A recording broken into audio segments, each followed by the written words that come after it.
My name is Tiffany Boyd. Tiffany is 27. She doesn't look it, correct to tell you that. She has a college degree. She has a full-time job as a peer advocate at the Coalition for Responsible Community Development in Los Angeles, but she's a Long Beach girl, born and bred. I met Tiffany 13 years ago up at Building Bridges Camp. Tiffany was an outspoken, opinionated sophomore, and I knew back then that she was awesome, but she was facing some challenges that were honestly unimaginable to me. And I volunteered to be her mentor. I probably didn't know at the time that was going to be a 13-plus year gig, but I certainly would have signed on even if I had known. And I can tell you that what I have watched this young woman become over the past 13 years, it's simply extraordinary. Tiffany's going to tell you a little bit about how Building Bridges and CCEJ contributed to helping her be where she is today. Thank you very much. So, 13 years. Did you not get the memo? Dude, we're in this for life. Okay, all right. Okay. So, I was sitting on the side pondering. Where do I start? Where do I begin? So much to say, so little time, right? And I thought, Tiffany, come from where you're coming from. And this evening, I'm coming from a place of gratitude and humility. So first and foremost, let me start by expressing some gratitude to you all. It is an honor to just be before you, to have this opportunity to speak. It is a pleasure to get to do it alongside this woman right here. I can't even describe how much to you that means to me. I have three primary focuses this evening that I would like to discuss with you all. And in the process of doing that, I want to take you on a journey that I'm not sure if you've had the honor or pleasure of being on. So really fast, just to check the temperature in the room. How many people here have had the pleasure of going to Building Bridges Camp? Okay, so for everybody whose hands are not up, I'm sure there's somebody they can see. Who can they see? Me. Talk to Wendy, and she can sign you up. And by the end of this, if you're not convinced that you need to go, just come talk to me for a couple more minutes. You'll be sure. So, I want to take you back to a moment 13 years ago. 13 years ago, I sat in a room amongst my peers. I was in the mountains, which was a new experience for me, especially being, at that time, a foster youth who was being raised by my grandmother because my schizophrenic mother was incapable of taking care of me, and my father had died many years before that. I went to camp for what was all the wrong reasons. Me and a couple friends had really big plans to do really bad things in the mountains just because we had never been up there and it was the woods and we were going to do things. But just my luck, they bailed on me at the last minute. I was the one person to show up, sleeping bag in hand. Here I go. I'm on the bus. Can't turn back now, right? It was the experience of my life. I want to tell you what I found at camp. I found me. I found my voice. So let's go back to that moment about 13 years ago, when I stood up in an exercise that's called Speak Out. And I stood up and I expressed what was my advocacy, what was my voice that I would be using for many years to come that I had no idea was so strong. And I stood up and I said, my name is Tiffany. And never do I ever want to be referred as light, bright, and damn near white ever again in life. And it felt so good. You guys, I'm just serious. There was a weight that I did not know that existed that was lifted off of me. There was a struggle that nobody had articulated that existed within my life, being of mixed breed, being raised by my white grandmother in a predominantly Hispanic and African-American neighborhood. It was a reality to me, but nobody was addressing it. It wasn't until many years later, here I sit.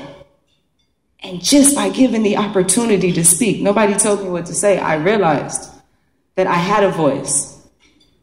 Come to find out, they thought it was powerful way back then. But I had a voice, and I decided to use it. That impacted my life. It impacted my advocacy.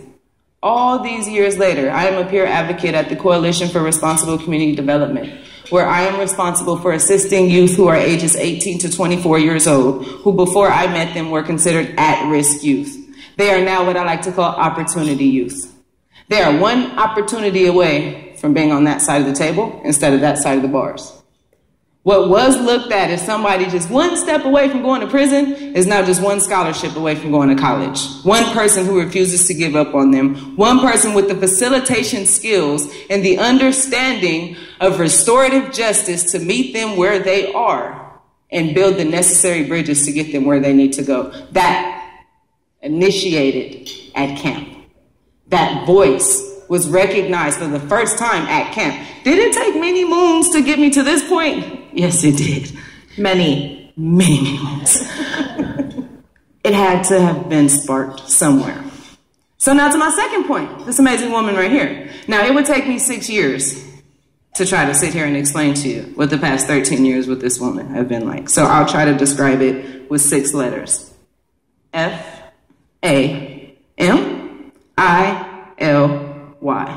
Gosh, am I glad I got that right. This is family. This is family. I may have referred to her as my friend.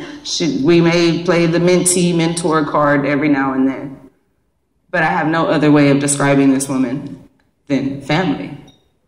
And when she invited me here, and I didn't know who was going to be here, and I didn't know what I was going to say, I figured if you guys were half as awesome as she was, you were going to be good by me. On to my next point. In 2005, there I was, a senior in high school. I had been to human relations camp, not once, but twice. Then I was going as a third time, had all this training in the world, but there was something transpiring around me. What I was used to was gang violence.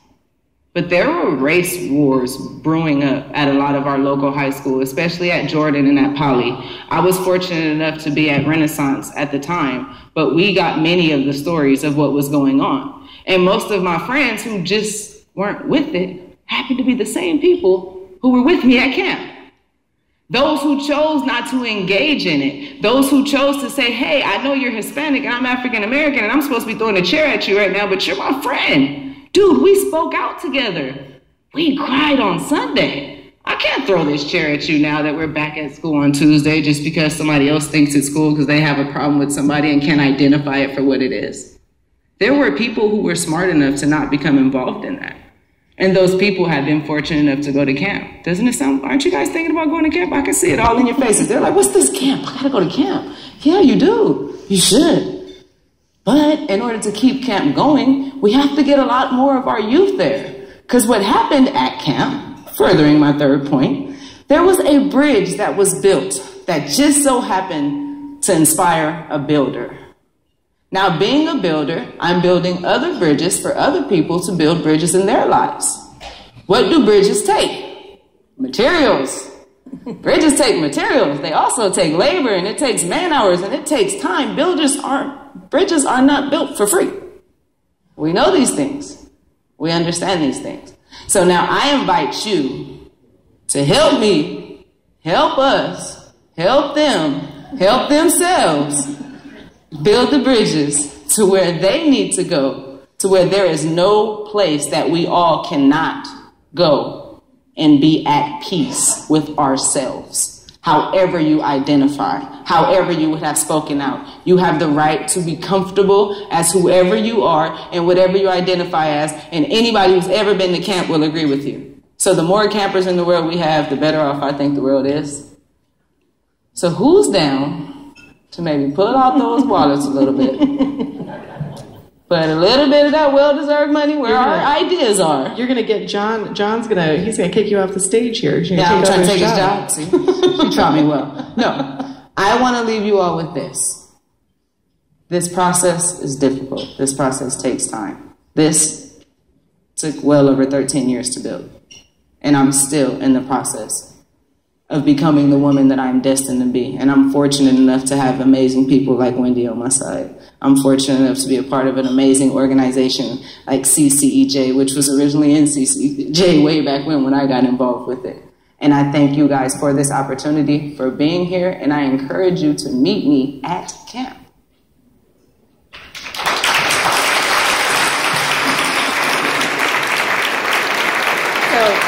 So some of you know,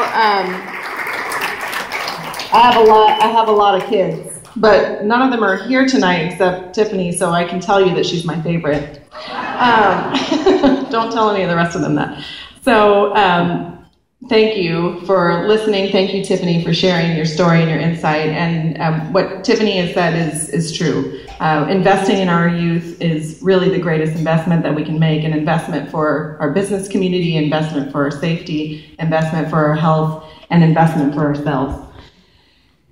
When Tiffany went to camp, most of the camps were funded through the school districts. In fact, they were funded through Long Beach Unified and Compton Unified school districts. And then 7 years ago, that funding dried up completely.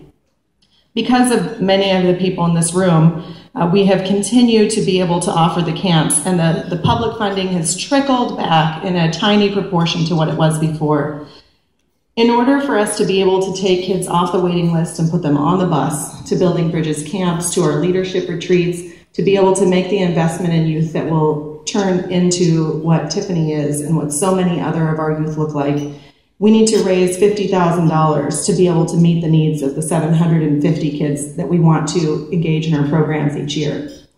Fortunately, we have incredible donors. And many of you have already donated through your contributions tonight with your sponsorships, through your donations to the Building Bridges Legacy Fund. You'll see quickly on the slides here and also in your printed programs the names of those who have already donated. We have already reached $15,850 towards that goal, which is incredible. So to get us the rest of the way, I'm going to ask John Kunkel to rejoin me on the stage. Thank you very much, and thank you, Tiffany.